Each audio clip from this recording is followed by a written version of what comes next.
Hello, Tom from EveryStepPhysics.com, EveryStepCalculus.com. You can read this physics problem, which was submitted by somebody on Yahoo, and two friends, Al and Joe, have a combined mass of 168 kilograms on an ice skating rink, and they're at rest facing each other with a spring between them. And when they release their arms, Al moves off in one direction at a speed of 74.74 meters per second, while Joe moves off in the opposite direction at a speed of 1.4 meters per second. Assuming that friction is negligible, find Al's mass. Well, I'm going to find Al and Joe's mass, okay? Now below this is the answer. P is momentum. Change of momentum equals 0. So this person has a plus here. I disagree with that. Should be a minus. But anyways, here's mass of Al times the velocity of Al. That's his momentum. And here's mass of Joe times velocity of Joe. That's his momentum. Equals 0. Now this is P plus P equals 0. You can't have that. It must be P minus P equals 0. He has it right here because he has the velocity going in the opposite direction of the first velocity, which is a minus sign in physics. And then I'm going to show you these people that answer these questions are not answering the person that's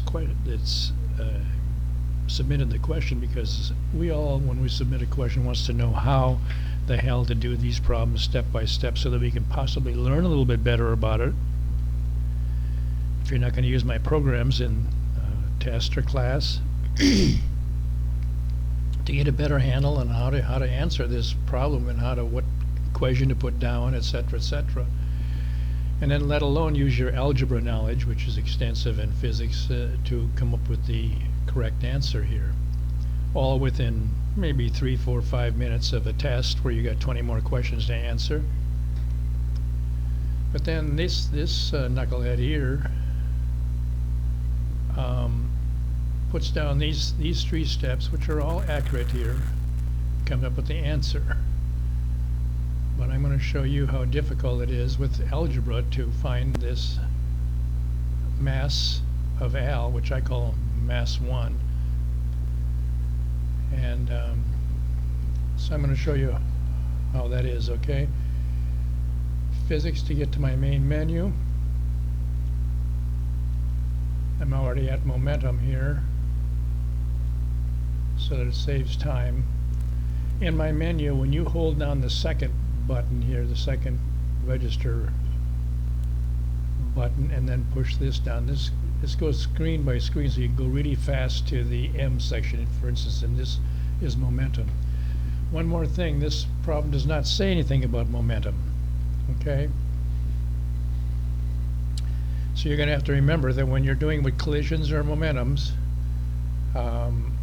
and whether you go to collision or momentum in my menu, I'm going to take you to a program that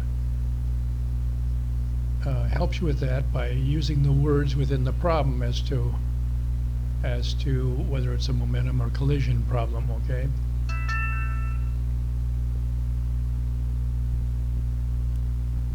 So I'm going to press enter here to get to momentum, and I show you this decides with words as to what you should, how it's worded as to what you should choose. So here we have this. Now we can go to collision, which would take it there too, but there's nothing, no collides here, no words like that. So we keep going down here, maybe in your knowledge of my programs, and let's go down here to what do we have? Here we have moves off. Well, here we have moves off here. L moves off in one direction, and Joe moves off in the opposite direction, you know. As if physics isn't hard enough, these knucklehead professors and people that write these puzzles here, excuse me, like to make it as tricky as possible because they want to show some other professor that they're really smart at these things and really can screw you up, you know, and then they'll have to put in friction is negligible in the air and so therefore da da da, you know. But anyways, we're going to choose moves off, okay. Difference between momentum and collision is that both masses are at rest. In other words, the initial velocities vi initial 1 and vi initial 2 is 0, okay? A little bit of helping there. In another instance, mass might have been at rest but then is pushed to obtain a velocity which then collides and then has momentum. So just a little bit of points of information there. Now we're going to choose what's given. Well, we're given Al and Joe are combined with their mass, so we're going to choose mass 1 plus mass 2, okay? And then because initial velocities are 0 in momentum, we're asked to put in the final velocities, okay, when we do the problem. So we're going to press number 7 here. And we're going to enter m plus 2. We have to press alpha first, so that's going to be 168 kilograms. Got 18 kilograms here. That's not correct. We're going to press 2 and go back. I didn't press alpha good enough, I guess. Alpha 168 kilograms. And there we are, that's good. I'm going to say it's okay. I like to use the numbers before those menus. It's a little bit quicker. Enter final velocity of m1. All right, let's do that. That's alpha 0.74.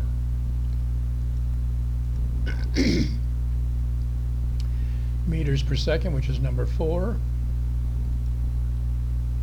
And we're going to choose the direction. If not given, choose plus, okay? It wasn't given, so we're going to choose plus. Number 1. Enter final velocity of m2, all right? Alpha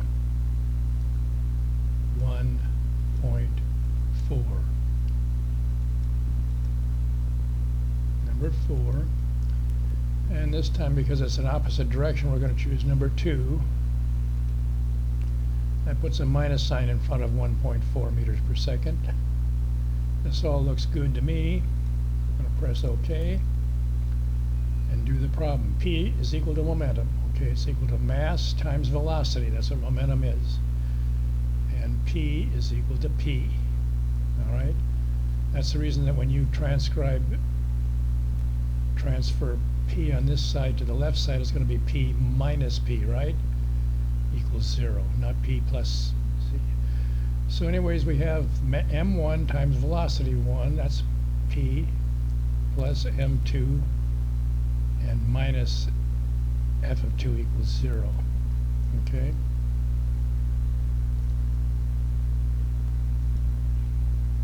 So I do this slow for you. Here's m1 times 0.74 times 168. m2 is equal to 168 minus m1, right? Then we have the minus velocity.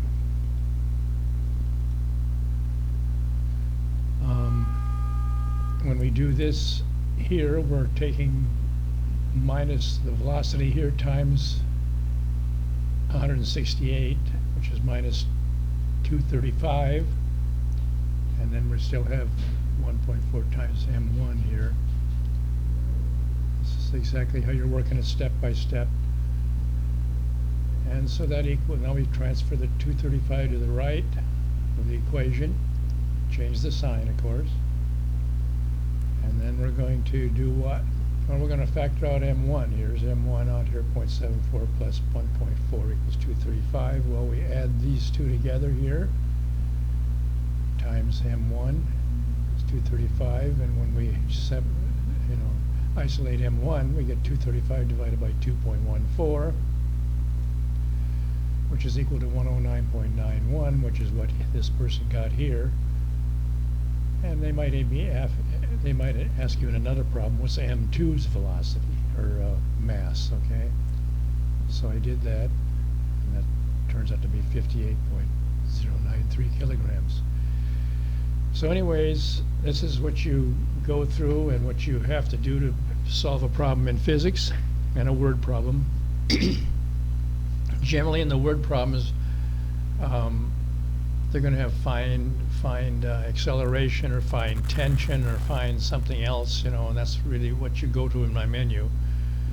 But this one was momentum, as we know just from being a little bit intelligent in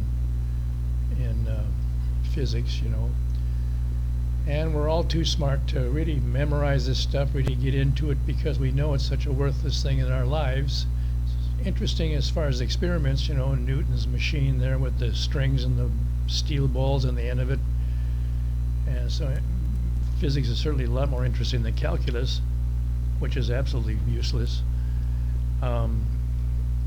But anyways, we're too smart to memorize this stuff and study it and study it. And then you get this problem down. Look at this problem. Hopefully that this is going to be on a test. It's not going to be on a test. This is all too much words to be on a test, and nobody would get the answer correct anyways.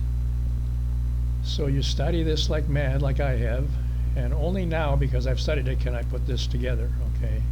Otherwise, a week from now, I'll need my calculator to do that. So anyways, good luck in your classes. I'll help you all I can. You can call me on the phone. I'll help you with physics. Give my best to make sure that you can pass that class, okay? So have a good one.